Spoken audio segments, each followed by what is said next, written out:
Right now, while you are trying to read this sentence, part of your brain is already somewhere else.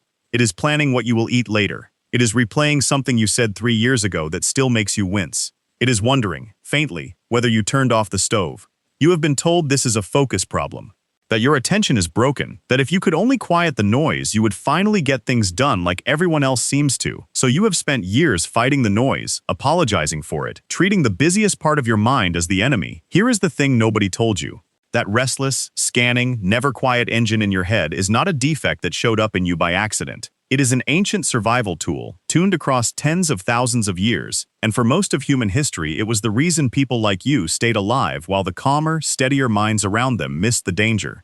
The question is not why your brain will not stop thinking. The question is what it was built to think about, and why the modern world makes it feel like a curse instead of the gift it once was. Once you see that, you will never talk to yourself the same way again. If you're enjoying this story so far, don't forget to hit the like button and subscribe. Drop a comment telling me where in the world you're watching from. I love hearing from you. Now, the story you have probably been handed goes like this. Attention is a muscle. Some people have a strong one, and some people have a weak one, and yours simply did not develop properly, so it wanders. There is a grain of truth in that. Brain imaging does show real differences in how attention systems fire in people with ADHD. It would be dishonest to pretend those differences are imaginary. But the muscle story leaves out something enormous, and once you know it, the whole picture flips. Because your wandering mind is not idling when it wanders. It is running one of the most important programs the human brain ever developed, and scientists only gave it a name in the last 25 years. In 2001, a neurologist named Marcus Raichle at Washington University in St. Louis noticed something strange in his brain scans. When people were told to rest, to do nothing, to simply lie still and let their thoughts drift, their brains did not power down. A whole network of regions lit up instead, burning nearly as much energy as active problem-solving. Raichle called it the default mode network, the thing your brain does by default when it is not aimed at a task. This is the machinery of daydreaming, of imagining the future, of running through what might go wrong before it does.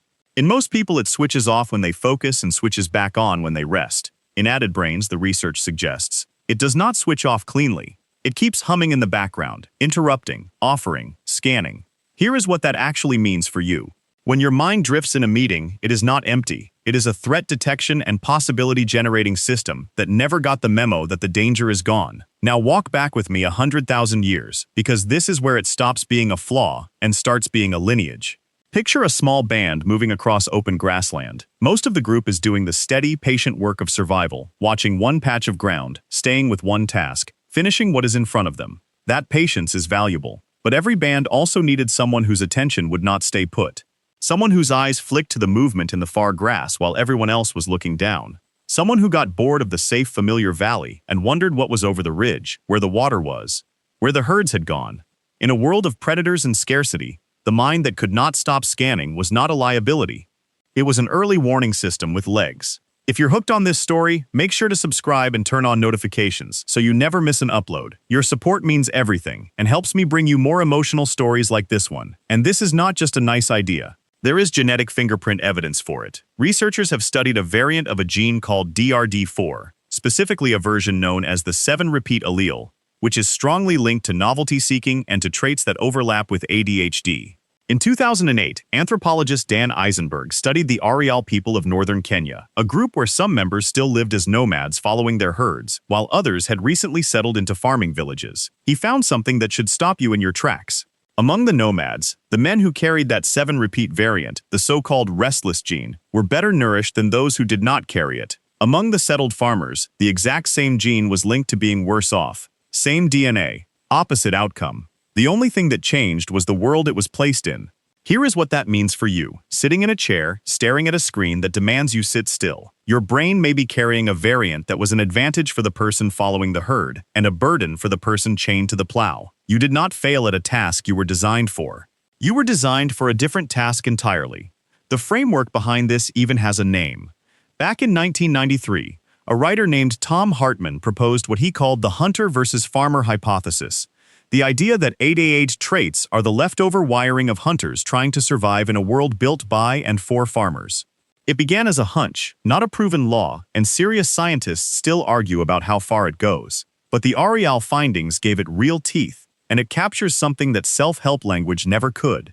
The problem was never the speed of your mind.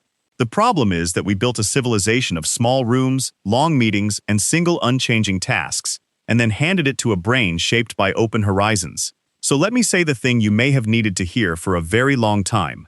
The part of you that cannot stop thinking is not the broken part, it is the oldest part.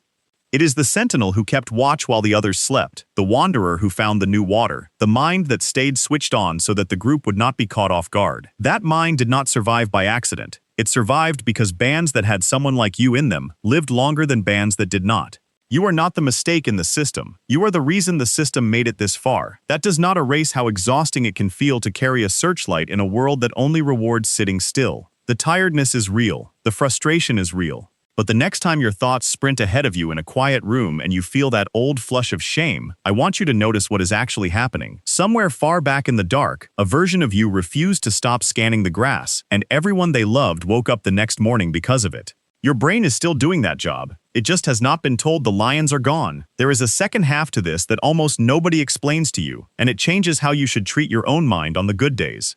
The same brain that cannot stay on a task it finds dull can lock onto a task it finds urgent or fascinating with a depth that steadier minds rarely reach. You have felt it. The hours that vanished while you built something, fixed something, chased an idea down every corridor it had.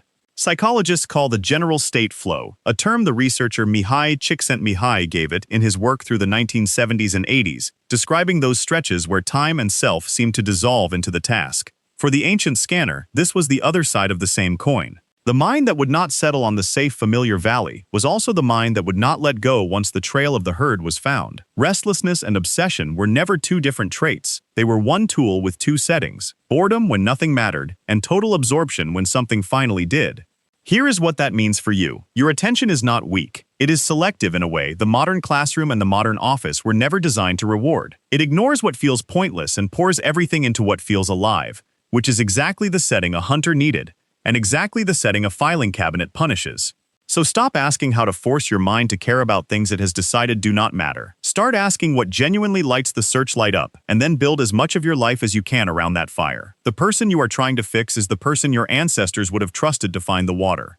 Give that person real ground to stand on, and watch what the restless mind was always capable of doing. Thank you so much for watching until the end. If you loved this story, check out the other videos on your screen now. I think you'll really enjoy them. And don't forget to subscribe if you haven't already. See you in the next story.